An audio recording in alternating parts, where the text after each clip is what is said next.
Hello, Gates Tri Spartans. This is Superintendent Christopher Dailey. As I shared in my email earlier this week, Gates Tri is one of many districts in our region that is now considered microcluster zoned under the state's new microcluster strategy. But what does that mean? Well, to put it simply, it means as a region, we haven't been the best about keeping our infection rates low. In fact, since November 1st, our infection rate has more than doubled. And now that we're in one of these zones, there are additional requirements we must take as a district in order to keep our buildings open for in-person learners. Under the yellow zone designation, Gates Tri can stay open, but we must test a percentage of our in-person population each week. There are 3 quick points I really want to stress about these tests.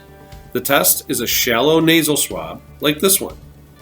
The tests aren't the same tests many of you may have already experienced. This test goes just inside the nostrils, like this.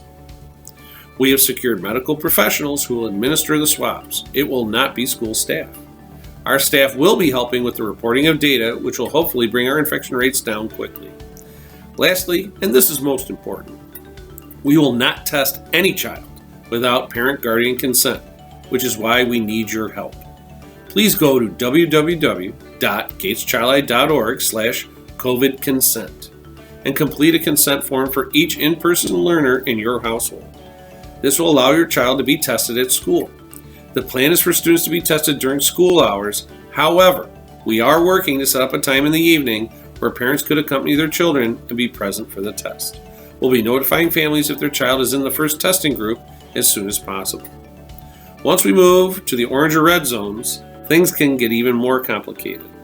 It means an automatic closure of buildings and ramped up testing in order to reopen and then stay open. We really want to try to avoid that if we can. I know you may be feeling overwhelmed by all the information released this week. The important thing to remember is that no matter the zone, Gates Tri will continue to provide instruction and support our students. Just because our buildings may close doesn't mean there won't be learning going on.